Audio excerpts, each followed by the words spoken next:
Edition of Cultural Baggage. The following program, The Russ Belville Show, is intended for responsible adults only. We advocate to the repeal of marijuana prohibition for adults. We discuss the science, culture, and controversy about America's marijuana laws. We do not advocate any illegal activity and encourage all listeners to learn their state and federal marijuana laws. Opinions and claims made by guests and advertisers on The Russ Belville Show are their own, and The Russ Belville Show cannot be held legally responsible for their validity or reliability. Viewer discretion is advised. You take a seed, you plant it, you grow it, you dry it, you roll it, you smoke it. You take a seed, you plant it, you grow it, you dry it, you roll it, you smoke it, and it goes down smooth. Hey! Spanning the continent to bring you the truth about cannabis and marijuana law reform. I smoke pot and I like it a lot. From the promise of legalization. And I think that we need to rethink and decriminalize our marijuana law. To the agony of prohibition. One major responsibility is to encourage people to use less drugs. The Russ Belville Show, the voice of the marijuana nation. Brought to you by the National Cannabis Coalition. Yeah, I hear you had a question for me. Now, here's your host, Radical Russ Belville.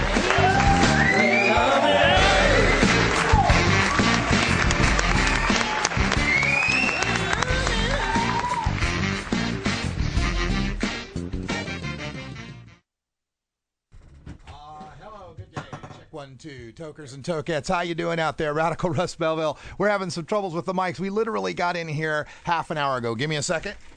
Are we on this one? There we go. All right. Good job, Brian. This is Radical Russ coming to you live and direct from Rolla J Studios, where we are back from Seattle Hempfest. Yeah.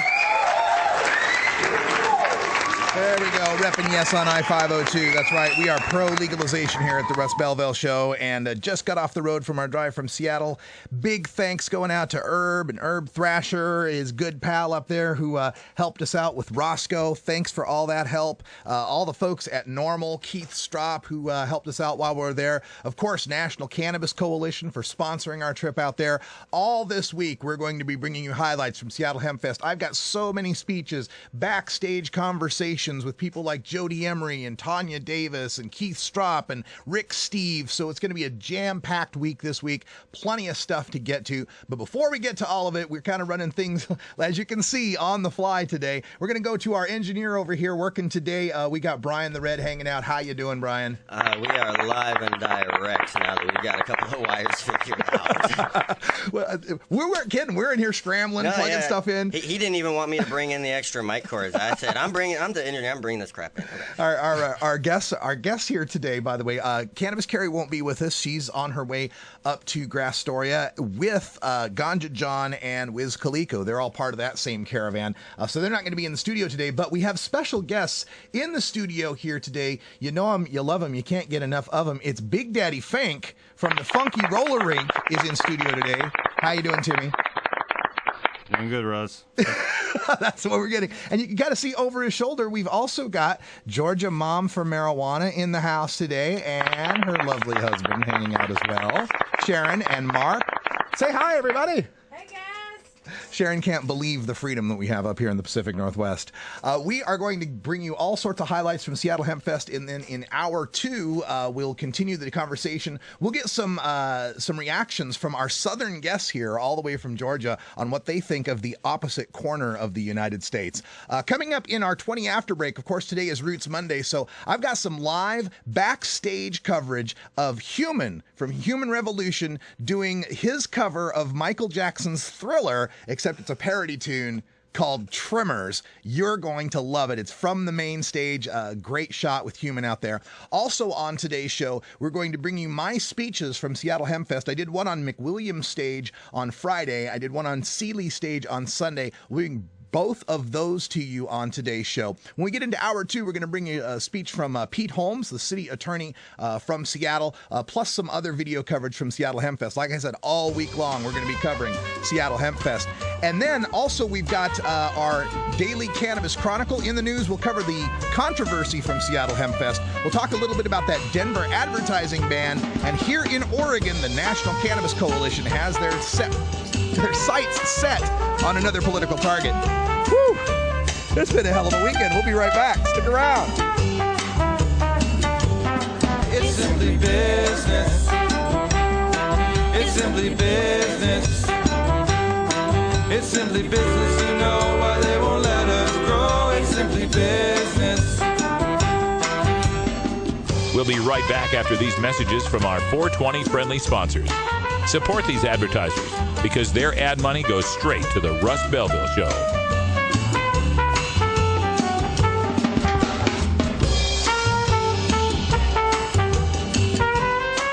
You're tuned into the Russ Belville Show, the voice of the marijuana nation. Brought to you by the National Cannabis Coalition. It's simply business. It's simply business. It's simply business. You know why they won't let us grow. It's simply business. It's simply business. You know why they won't let us grow. It's simply business.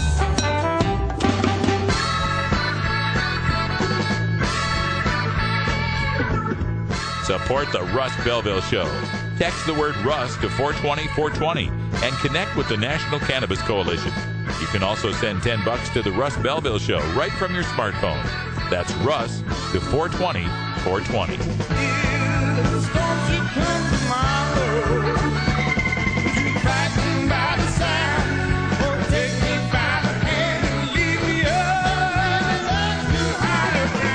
You're listening to Radical Russ on the Russ Belville Show.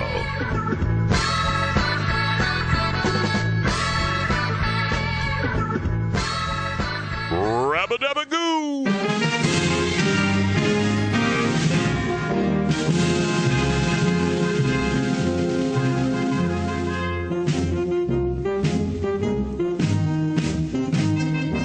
Help us legalize it. Text NCC to 420-420 and send $10 to the National Cannabis Coalition.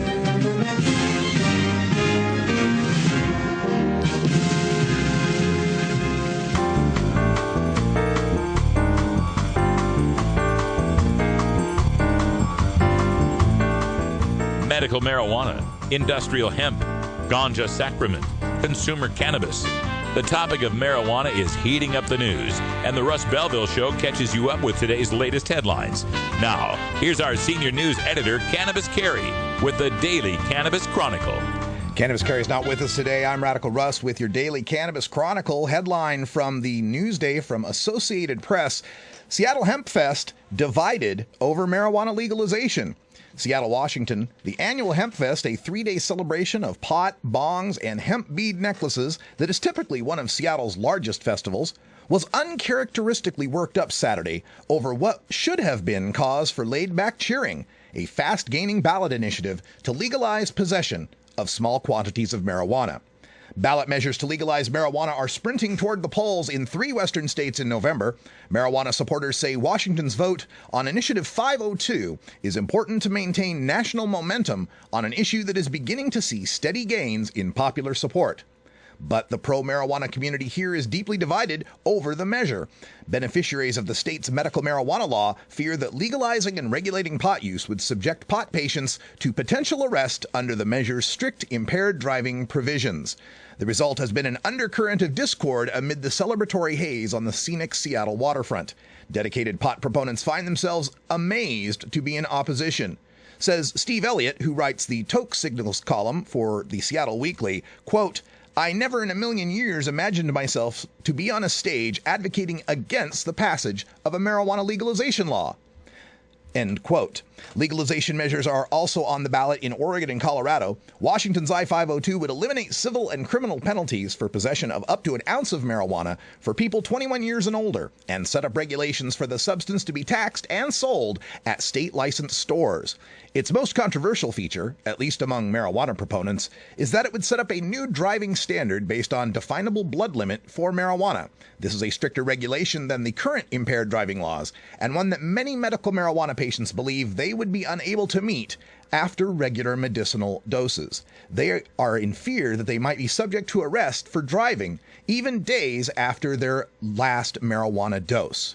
Keith Stroup, the co-founder of the National Organization for the Reform of Marijuana Laws, told the crowd that while the initiative was not perfect, it was important to capitalize on the momentum of 3 recent national polls that have shown 50% popular support or more across the nation for marijuana law reform. Quote, "For the first time in 41 years that NORML has been involved in the legalization of marijuana, we actually have won the hearts and minds of a majority of the American public, and that is terribly important," Stroup said. "We need to have 1 or 2 or 3 states with the courage to stand up to the federal government and say, 'To hell with you,'" he said. "This initiative, if it passes, and I fully believe it will forever be seen as the defiant step that led toward the end of marijuana prohibition. They will be writing about this, folks, in the history books for decades." End quote. And yes, of course, we were there at the Seattle Hempfest. I've got that entire debate that they're talking about from Saturday. If you go to our website, radicalruss.com, you'll find the great I-502 legalization debate post. It's the entire 95 minutes. And for those of you who might have watched it and missed the very end of it, the original video, it chopped off about the last 45 seconds. I've posted those as well in a conclusion file, so you can actually get Keith Straup's closing remarks for the event. But it was a strange thing at Seattle Hempfest. When you're used to seeing everybody in a united shade of green, everybody there was divided in shades of red and blue. Of course, the blue being the people that were supporting 502 and legalization, the red from the people in the no on I-502. And it was amazing how much money they seemed to have raised, because they had a lot of booths throughout Seattle Hempfest, and each one of those booths cost money. They seemed to have plenty of buttons to pass out, plenty of t-shirts to give away, plenty of flyers against 502, which just shows you how much money is being poured into this opposition campaign by people whose primary business is selling marijuana to medical marijuana patients, or people whose primary business is writing recommendations to people with in need of medical marijuana. And it got very frustrating for myself, for other proponents of legalization, and especially the young people that were working on the Yes on I-502 booth. I have got some video where I interviewed them from Seattle Hempfest, and we'll show it to you later this week, where they tell of how they were treated, not just by the people attending Seattle Hempfest, but by the Seattle Hempfest staff itself, that leads you to question their stance of so-called neutrality on I-502. We'll bring that video later in the week once we've unpacked and gotten everything processed for the show, but we'll bring you that video and more from Seattle Hempfest all week long. A marijuana ad limit awaits final vote in Denver, Colorado. This is from the Associated Press. A ban on some kinds of medical marijuana advertising is up for a final vote in Denver. The Denver City Council plans a final decision Monday on an ordinance to prohibit most kinds of outdoor marijuana ads. Billboards, bus stop placards, and roadside sign spinners would all be banned. The measure would still allow print ads in radio and television ads, but they would have to include the disclaimer that marijuana products are for registered Colorado medical marijuana patients only. A preliminary version of the ad ban passed last week 13-0. Some marijuana businesses support the ban because they say some advertising feeds a perception that marijuana is being used recreationally. Other marijuana businesses say the ban goes too far and hurts small shops that can't afford newspaper or radio ads. Well, one of the issues that you have with a story like this is that on one hand, you've got legitimate, medical marijuana providers. There's a lot of competition in the medical marijuana market there in Denver, especially, and they need to find a way to stand out, a way to attract patients. We can see similar situations amongst a dentist's office or, Zoom clinics, those quick walk-in clinics. They would certainly put up billboards to advertise, that they've got quick and easy services, or this dentist has $19 x-rays, or whatever it might be, to try to attract customers.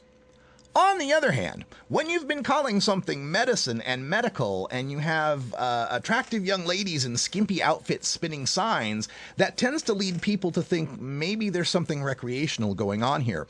So really, what has come about in this advertising ban and the politics around it aren't so much whether or not businesses, medical marijuana businesses, ought to be able to advertise, but it's almost a question of legislating taste. Legislating, what is appropriate in display for medical marijuana advertising.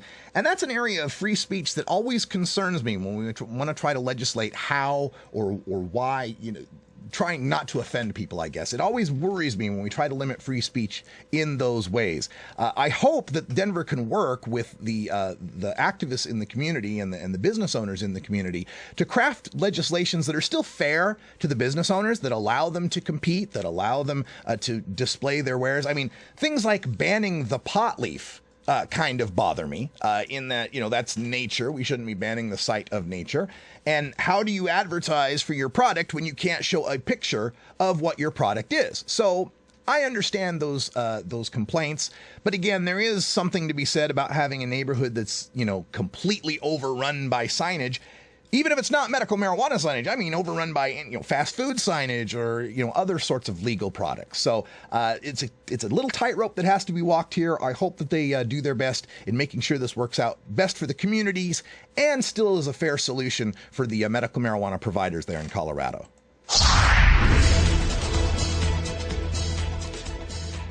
And if you'll remember, we told a story late last year about the Ellen Rosenblum campaign in the state of Oregon running for Attorney General against Dwight Holton, and how an upstart new cannabis coalition had helped derail the Holton campaign. Well, National Cannabis Coalition is back, and they are here advocating to unseat anti-medical marijuana Congressman Greg Walden. November is creeping up around the corner, and it's once again time for Oregonians to take a close look at the candidates who are running for office in their districts. One of the races that has gone under the radar, but not for long, is the race for District 2 between the incumbent and only Republican holding a seat for Congress in Oregon, Greg Walden, and Democrat Joyce Seegers. This race is guaranteed to pick up steam and media attention over the next few weeks, and let us tell you why. If you live in Oregon or have ever lived in the Northwest, you know that we love our medical marijuana program and that we will defend it at all costs. We are smart, progressive, and often politically outspoken in our ways of living, and we take pride in the fact that we keep up with our political candidates and what they are doing during the days until the election. The cannabis community in Oregon, specifically Southern Oregon voters, proved themselves worthy of attention when they decided to throw their weight behind Ellen Rosenblum in the Democratic race for Attorney General a few months ago. And if you take a glance at Greg Walden, the representative that we are targeting now, when you look at his record when it comes to medical marijuana, he has failed to represent the needs of Oregonians by voting against legislation that would make medical marijuana legal at the federal level. He voted yes on prohibiting needle exchange and medical marijuana in Washington, D.C. And among other provisions, the bill prohibited the use of federal funds for needle exchange programs and prohibited implementing an approved ballot measure to legalize the medicinal use of marijuana. Fortunately, this bill died in committee, but nevertheless, it shows that Walden does not favor safe access to medicine that has great benefits for the patients who use medical marijuana. Please visit the website notgregwalden.com to learn more about how Walden is working against everything you stand for as an Oregonian. You can also find the Not Greg Walden campaign on Twitter at @NotGregWalden and on Facebook. As far as Joyce Seegers, she has made an extremely intelligent and beneficial move for her campaign by supporting the cannabis community in Oregon. Please be sure to pledge your support by visiting her website and social media outlets that are posted. That's SeegersForCongress.org, S-E-G-E-R-S, SeegersForCongress.org. Please be sure to pledge your support by visiting her website and social media outlets. Together we can defeat anti-cannabis candidates, but only with your help. For more information, check out the website of the National Cannabis Coalition at ncc420.com or nationalcannabiscoalition.com. You know, this is great news. I'm so excited to be allied with a group like National Cannabis Coalition that is taking targeted looks at specific representatives and targeting them for defeat. You know, we often talk a lot about supporting those candidates that are favorable toward our issue, and that's all well and good, but we also need to make those candidates that are against our issue afraid for their jobs. And targeting people in the House of Representatives is one of the best ways we can do this because they are constantly running for re-election. House of Representative elections are every 2 years, and people like Greg Walden have enjoyed sitting in that seat, being re-elected year after year after year in a situation where incumbency almost guarantees your re-election. Well, we need to let him know, and other candidates throughout the 17 medical marijuana states know, that if they don't support our issue, we don't support them. We'll find someone to run against them in the primaries, we'll vote for whoever runs against them in the election, and we will not let our medical rights be trod upon. It's 420 back in Idaho, where Russ and Carrie were born. So we have to go connect with our roots. You know what I mean? Please support these sponsors who support the Russ Belville Show. All right, folks, when we come back, we've got your Roots Monday Daily Toker Tune, live music from the main stage at Seattle Hempfest with Human Revolution. Get out your scissors. We're going to do some trimmers right after this. He would send you South Carolina, then you know you're talking to that reefer man.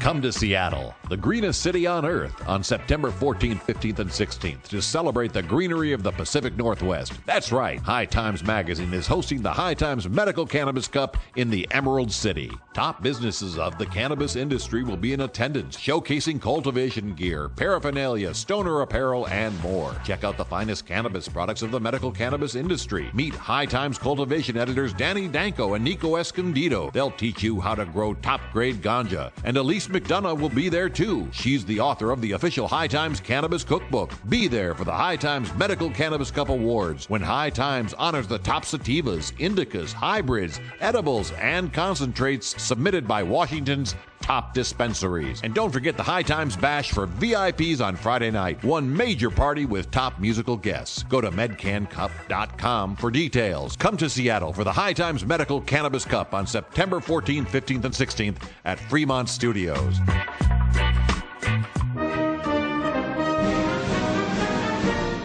Sir, do you think there will or should come a time for us to discuss the possibility of legalization, regulation, and control of all drugs, thereby doing away with the violent criminal market as well as a major source of funding for international terrorism?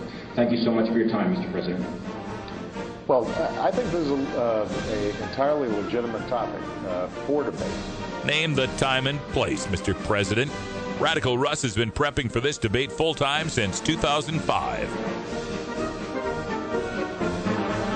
The Russ Belville Show.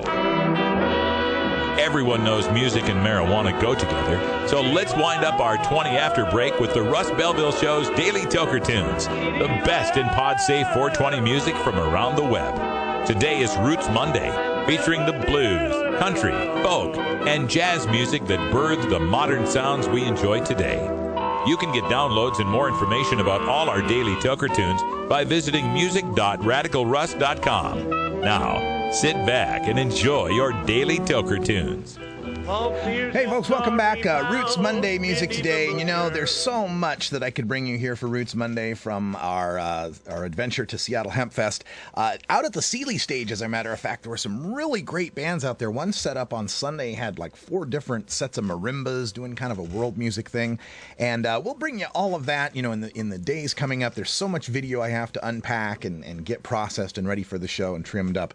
But we will bring it to you. But for today, I've got one that's ready to go, and it features one of our favorites right here on the Russ Belville Show, an artist who has actually performed live at Rolla J Studios in the past. It's Human and the Human Revolution from Northern California, and he had played, the last time that he had played here in the studio, he had done his cover, acoustically that is, he had done his cover of Michael Jackson's Thriller that he calls trimmers. And it's all about, of course, people who take that part-time job of trimming bud for sale. So we had him here on the show do that a couple years ago, but we didn't ever get it recorded. So I was delighted when he got some extra time at the main stage at Seattle Hempfest that he was able to play his full song with the full band, mind you, of his great parody song, Trimmers. We're going to go backstage here at the view is going to be from the backstage at main stage at Seattle Hempfest, and it's just stage sound, so it's not, the most pro sound in the world, but it sounds pretty good. I think you'll enjoy it.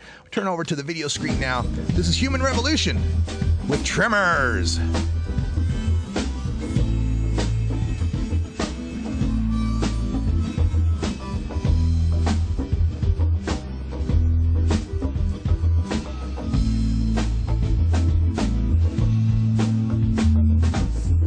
Sorry, I think I've got the wrong song queued up, but this is Human Revolution. Enjoy.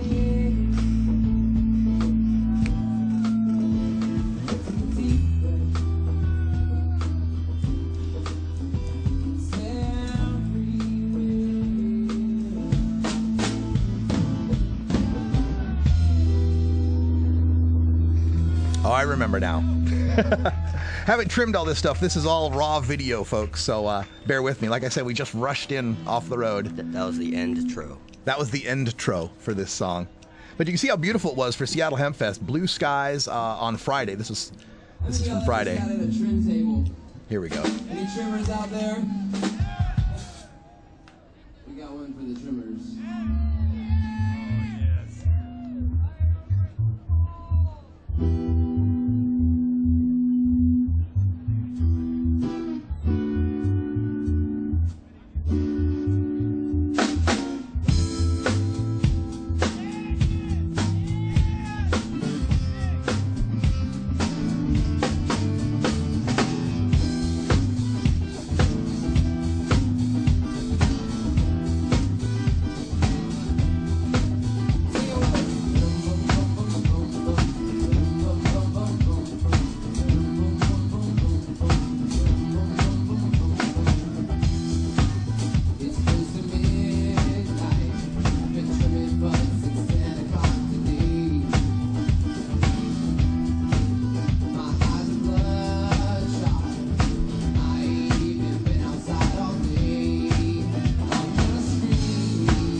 Good working, people.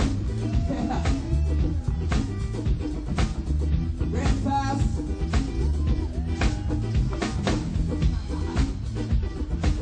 Portland. Yeah! Where's Olympia, Washington at? Y'all from Seattle, all of you? I'm sure Seattle knows something about trimming. If you've ever trimmed here in Seattle, let me hear it. Come on, let me hear it. East Coasters and East Coast trimmers, you are the real revolutionaries, my friends.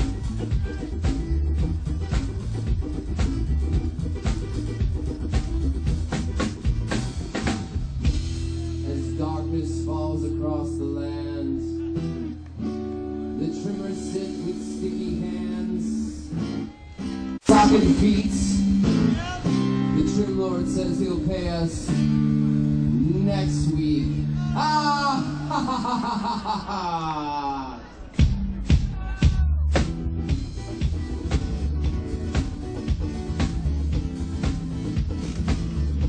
Yeah, that's Human Revolution with Trimmers.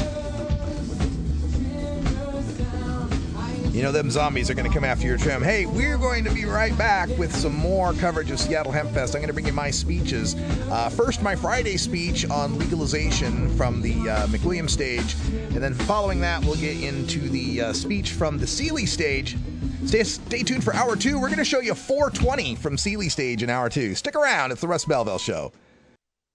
Dear Mom, when I was in college, I used to drink a lot. It was kind of crazy. But now that I'm older, I prefer to use marijuana. It's less harmful to my body, I don't get hungover, and honestly, I feel safer around marijuana users. I hope this makes sense, but if not, let's talk. I love you.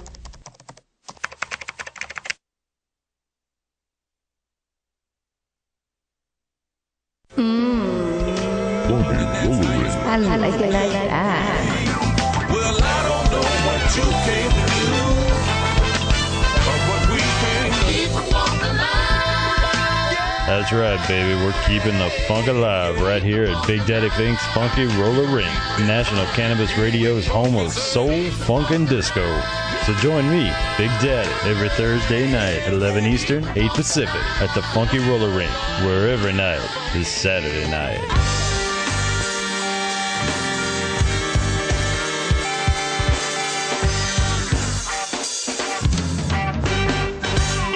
Activism begins with ACT. The Russ Belville Show features the stories of hardworking grassroots activists working for an end to prohibition in today's activist agenda. All right, back to Seattle Hempfest. This is my speech from Friday at McWilliams Stage. Enjoy. Our next speaker is the host of the Russ Belville Show on National Cannabis Radio, your 24-hour source for cannabis news and opinion on ncr420.com. He is a frequent contributor to High Times Magazine, Alternate, and Huffington Post, and worked for 7 years with Normal. Give it up for Radical Russ Belville. Hey, everybody. Hi, Hempfest. How you doing? You people over there, how you doing? Doing good? How about over there? You guys doing all right? Yeah. Hey, it's great to be at Hempfest. I've been speaking here at Hempfest for years now, and one of the things I'm kind of known for is when I hear things against marijuana. You heard them, right? The stupid lies that they tell, the misstatements, the way fabricated stories of how the sky is going to fall. I have to go against drug czars. I have to go against cops. I have to go against all these people that hate marijuana. And, you know, what gets frustrating is now I'm having to do that with people that like marijuana. Because there are some things that we say when we're talking about passing legalization that just aren't true. Some things we say that just aren't true. Like, this legalization isn't good enough. I'd really like to legalize, but this, it's got some stuff in it I don't like. It's not perfect. I don't like this legalization. We'll just do it next year. We'll just do it next year. We'll do a much better thing. It'll be much better next year. Well, let me give you some truth on that. Let me give you some facts on that. The war on drugs in the modern era, as established by Richard M. Nixon, has lasted for 42 years. In those 42 years, there have been 21 congressional election years. That's the every even year when they do congressional elections, right? There are 24 states in the United States where they have the right to do initiative petitioning, right? In 26 states, they can't do a petition and get signatures and change a law. Only 24 states have that right. 24 states in 21 congressional elections equals 504 chances to get marijuana legalization on the ballot, except for the fact that Mississippi didn't have that right for 20 of those years. So take away 10 of them. That makes 494 possible times a state could put legalization on the ballot. You know how many times it's been on the ballot in 42 years? 8. In 494 possible tries, marijuana legalization has been on the ballot 8 times in just 5 states. 5 out of those 24 states that could do it, only 5 have had the chance, and each time, all 8 of them have failed. All 8 attempts at marijuana legalization have failed. You only need to look back 2 years to Prop 19 in 2010. And I heard the same kind of scares. Oh my God, if we pass this, terrible things will happen. We'll do something better next election. Guess what kind of legalization California is voting on this year? None. So when someone says, oh, gee, we can just try something again next year, don't believe that. This is very difficult. In 42 years of drug war, Washington State has gotten legalization on the ballot once. And I know plenty of people, very well-intentioned people that want your freedom just as bad as I do, have tried for years to get it on the ballot, and it has not happened. So if you get a chance to vote on legalization, you do it for the people in the 26 states that don't have the right to put it on the ballot. You do it for the people in the other 21 states that have the 17 states that had the right but didn't get the chance. You got to make the most of your opportunities.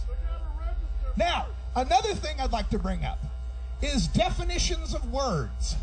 I'm very cool with having debates and discussions with people about things we disagree with. I got no problem with that. But while you are entitled to your own opinion, you are not entitled to your own facts.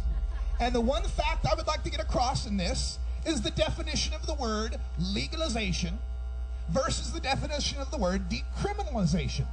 Some people are talking about the initiative that's on the ballot to be decriminalization. It's not real legalization. It's not actual legalization. So I went to the dictionary and I looked up legalization, and very simply put, legalization is the process, not the result, the process of making something legal. Decriminalization is merely erasing criminal penalties for doing something naughty, but it's still something naughty. I live in a decriminalized state of Oregon, decriminalized. Still, if I get caught with less than an ounce of weed, I get a ticket up to $500. I get my driver's license suspended for 6 months, whether I was driving or not. I got to go to classes. I got to take maybe all sorts of things that can happen, even though it's decriminalized. Decriminalization is still a penalty. It's just not a crime. Legalization, on the other hand, no fines, no tickets, no arrests, no warrants, no records, nothing. Legalization means it's legal. Legalization means if I'm in my house smoking a joint and a cop knocks on the door and I answer the door with the joint in my mouth, we have a conversation, he goes away without taking me with him, that's legalization. What some people are confusing is legalization with freedom. Freedom is the state we wish to get to by passing legalizations over time. It will take a lot of steps to get us there. You don't build it overnight. Prohibition wasn't built overnight. We're not going to tear it down overnight. It's going to take some steps to get there.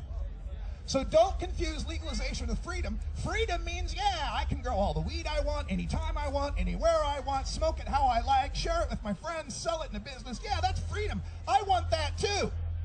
But we don't get there without taking the first step. You don't make a journey of a mile without taking the first step. Please, Washington State, join me in the state of Oregon and join my friends in the state of Colorado in the first year where there's been 3 states voting on legalization, and let's get the trifecta. Let's get the hat trick. Let's pass legalization. Thank you, Radical Russ. What a radical idea to actually try to change the laws and actually do it. Yeah, we're going to be bringing you more coverage. I've got my Seattle Hempfest speech from Sealy Stage yesterday. We'll be bringing that to you next here. Also, stay tuned in Toker Talk Radio. We're going to show you what 420 looks like at Seattle Hempfest. If you've never seen a 420 at Sealy, you haven't lived yet. And at the end of today's show, we'll talk a little bit with Timmy Harris, Big Daddy Fink in the house, and Sharon Ravert, also Georgia Moms for Marijuana, in the house, on what it's like to be a Southerner in the Pacific Northwest at the great Seattle Hempfest. Oh, the freedom! Thanks for joining us. Stick around. We'll be right back. More Russ Belville Show right after this.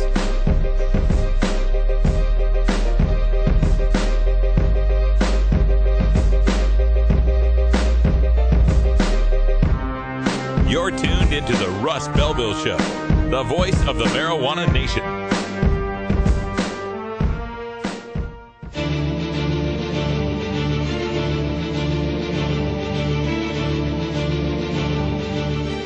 There was one question that was voted on that ranked fairly high, and that was whether legalizing marijuana would improve the economy and job creation. And I don't know what this says about the online audience, but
I'm as mad as hell, and I'm not going to take this anymore.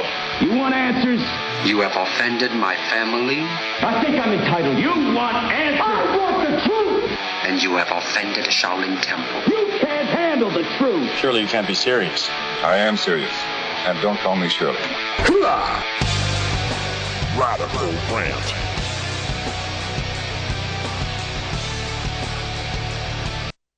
He's coming up. He does I think a 24-hour radio show now. He's going to be telling you about some of the work that he's been doing. And this guy is a real, you'll see. Come on up here, Russ. Don't you worry. He's going to wow you. Thank you. How you doing, Seattle Hempfest? Feeling pretty good, huh?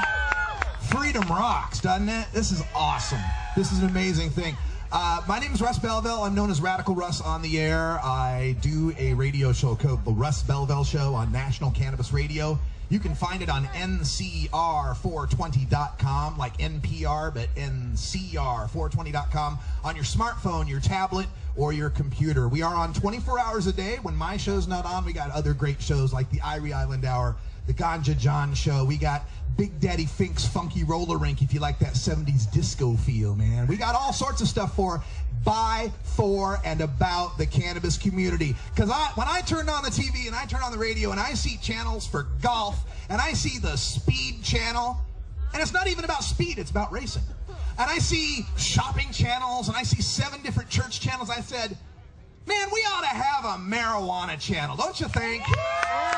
So that's what we're doing, National Cannabis Radio, and it's not just radio, we got video as well, right? But it's made to be radio so you can have it, in your car and not have to look at it and, wreck. So, National Cannabis Radio, ncr420.com, please check it out.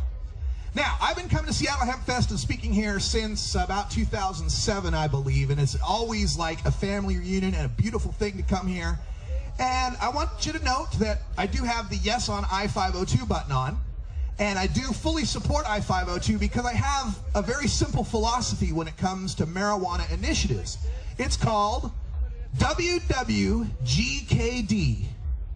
What would Gil Kurlikowski do?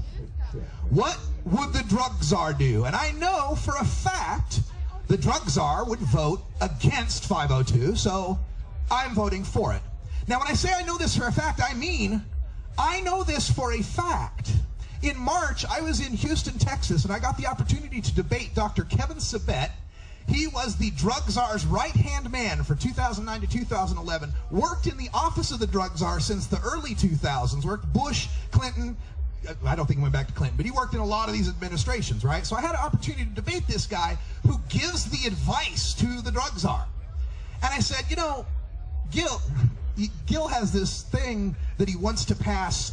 You know, you may have heard this in the some of the literature that's going out there, that the drug czar wants to institute per se DUIDs all across the nation, wants to make that the law. And so they're saying, well, this is bad because it's got the per se DUID in it. So I asked Kevin Sabet, I said, Kevin, since the drug czar wants per se DUIDs, if 502 passes, would he at least be happy that it has a per se DUID in it?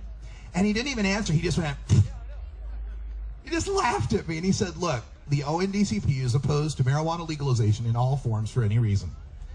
So I know for a fact the drug czar would vote against this thing, so I'm voting for it. But that's enough. I don't want to go too much more into that, but we do need to always move the ball forward. We need to fight, like Pete Holmes said, the federal prohibition, and this is the first chance Washington State's had in 42 years, and these chances don't come around all the time. Ask California. They tried it in 1972, and it was called Prop 19. Guess when the next chance they got? 2010. And 2012, they're not voting on anything. So don't think, oh, we'll just do it next year. It's really hard to get stuff on the ballot, folks. Take the opportunities when you can. But everybody's heard these arguments, and there's a lot of fear, and there's a lot of misinformation, and I'll admit from both sides on this issue. And whenever there's fear going on, that always makes me distrustful in anybody's argument. I don't want to be scared into thinking one way or another. I want the facts. I want some logic involved in this. So here's one thing where I think there's some fear that's a little... Well, I'm glad you're getting this fear because you should have had this fear all along, and it's this fear of DUIs. And I think that a lot of people I respect, by the way, some of my best friends in this movement are on the opposite side of this issue from me.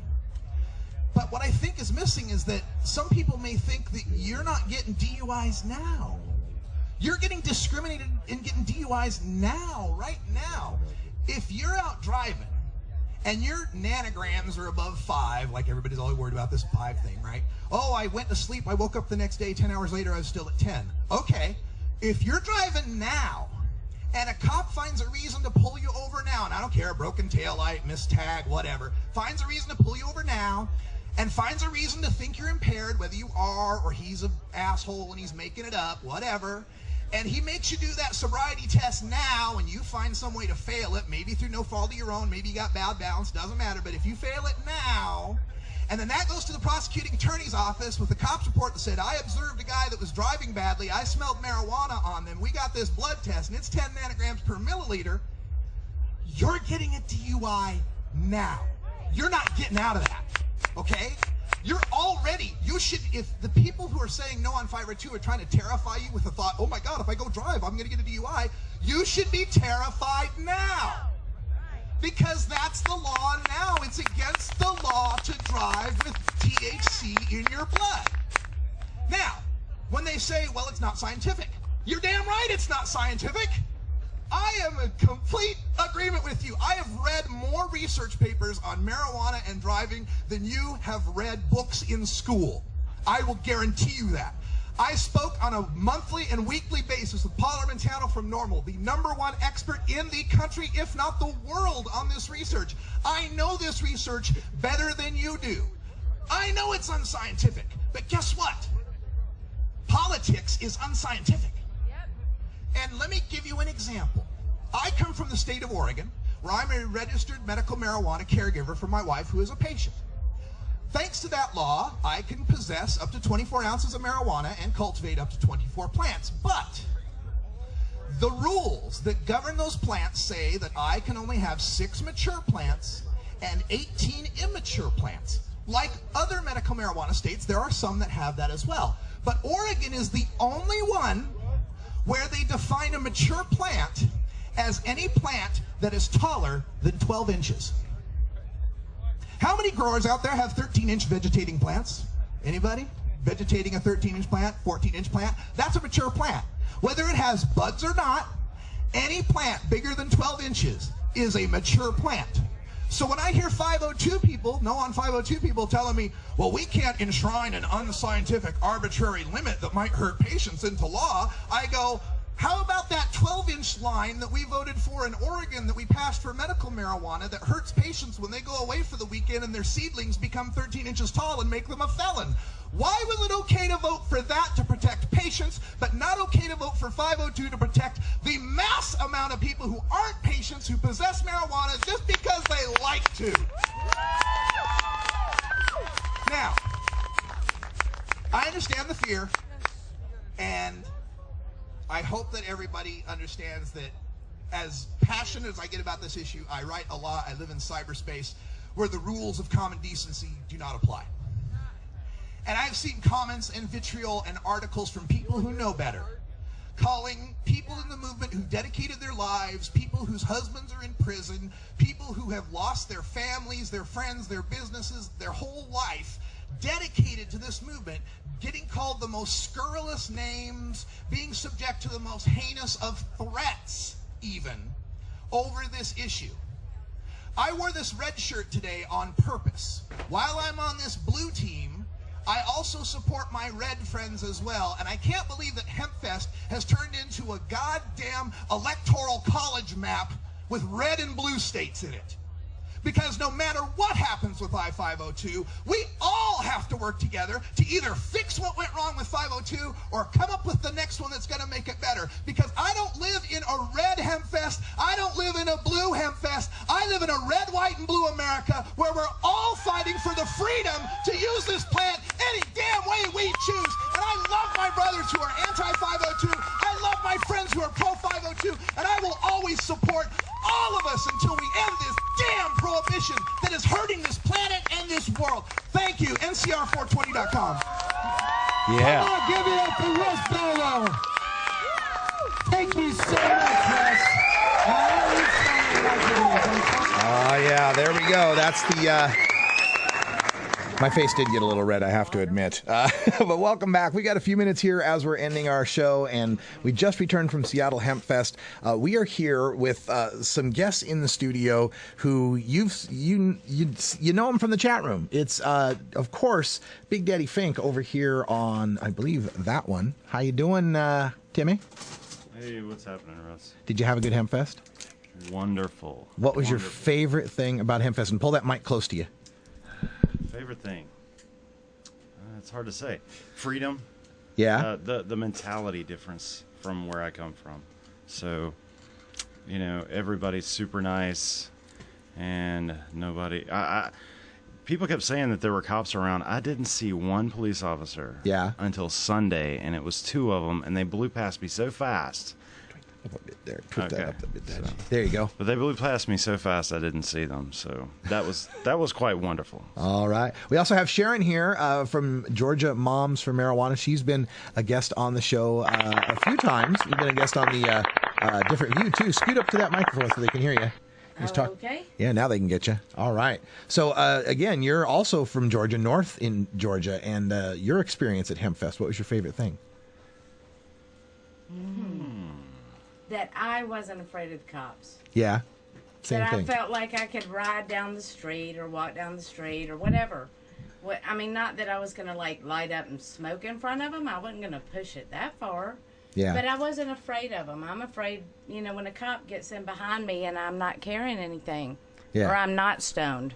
It's just the mentality difference, like Timmy said. Yeah. And now you actually got our good friend Sarah Frank, the founder of Moms for Marijuana International, had a couple, 2 or 3 speaking spots, right? Right, 3. 3? Did she bring you up for all 3? Yeah, all 3 of them. So you were an impromptu speaker at Seattle Hempfest in front of thousands of people. Tell folks about that. What was it like for you? Well, I was a little scared at first, but as soon as I got up there, that was it. You know, I just kind of went with it. I hope I represented well from Georgia. I just had some stuff to say, and I got up there. It freaked me out. It was really kind of strange, but it was like a impromptu thing. It took about 2 minutes for me to get over my scare, and then we went on. And it was good because Sarah was there, and we were supporting each other. We were trying to support, too, and we inadvertently, Kaliko and I showed up at the speech and inadvertently didn't support. Oh, my. Yeah, I looked out into the audience, and I look at my husband, because I do speaking in Atlanta and stuff a lot, and he's there, and my friends are there, and I look up, and I see Kaliko, and I'm a little freaked out. And then I look, and there's Russ. And I just had this moment of, oh, shoot. Now what? Because I sit there and I watch you guys every single day, and it was just a moment of, oh, my God, they're watching me. Yeah. And it flipped me out, but I think was surprised to see you up there, too. I didn't expect to see you up on stage speaking, but you were just a natural. The young people listening to your story, I think, really reacted well to what you were saying, and I think one of the things that was most poignant to me is you explaining how, don't rest on your laurels, because we were in the 70s in Atlanta and everything was cool like this too. Tell folks, give a little flavor of what you were saying to them. Okay, yeah, I was telling them told them how old I was, and said that I grew up in Atlanta. I grew up in the city. And, I grew up in the 70s and mainly the 80s as a teenager, and that it was freer in Atlanta then than it is in Seattle now. Yeah. And we really I just wanted to give them the message to be careful what you do, because now we're back in the Stone Ages when we brought out President Carter came from Georgia, for goodness sakes. Yeah. He is the only president that has ever wanted to legalize or do anything to end the war on drugs.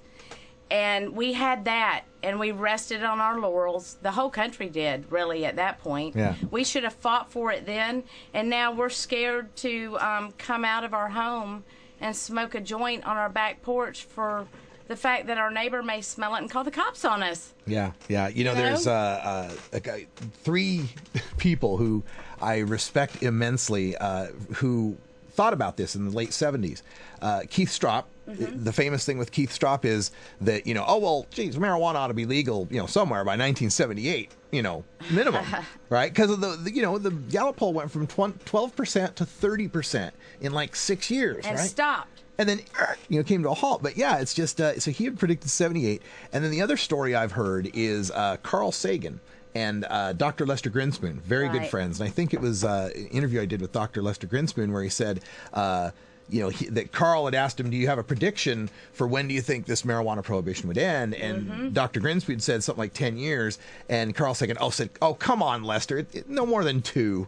Yes. So even Carl Sagan messed up on this one. So yeah, don't rest on your laurels, people. There's still a lot of work to be done. And we're going to be voting on legalization in 3 different states, in Oregon, in Washington, and Colorado. But if you're not in one of those states, it doesn't mean you can't be a part of making legalization happen there. They need money. They need support. They need people who do phone banks, man. You got a cell phone with unlimited minutes. It doesn't matter where you're at. You don't have to be in Colorado to be calling voters in Colorado. You can make that happen. So look up on the websites of these campaigns.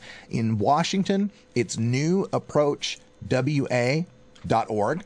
In Oregon, it's cannabistaxact.org. And in Colorado, it's regulatemarijuana.org. And hell, vote for all 3, volunteer for all 3, make your voice heard, because this isn't just a fight for Colorado, Washington, and Oregon.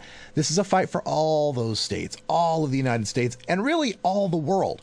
The world's drug policies are in large part based on strong arming from the United States. So if we don't change it here, it doesn't get changed anywhere. We got to make it happen. So get involved, get registered to vote, tell your friends. I heard Dr. Keith Saunders giving a speech where he talked about, tell your mom.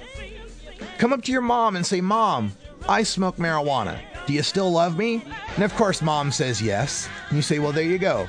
You love someone who smokes marijuana. And that can change hearts and minds, people. All right, stick around. We're going to do Toker Talk Radio, Hour 2. Maybe not so much talking. We're going to show some videos. I'm going to show you what 420 was like yesterday at Seattle Hempfest at the Sealy stage. Jody Emery is there. Keith Stropp is there. Rick Cusick is there. I was there. Cannabis Carey, Wiz Calico, Brian the Red. We had such a good time. You want to stick around and check that out. Also, we have got more, another video, which I forgot off the top of my head, but just stick around. It'll be a lot of fun. Oh, Pete Holmes, city attorney from Seattle. Take care of each other, Tokers. This is the Russ Belville Show. The Russ Belville Show is blogging and podcasting daily at radicalruss.com. You take a seed, you plant it, you grow it, you dry it, you roll it, you smoke it. You take a seed, you plant it, you grow it, you dry it, you roll it, you smoke it.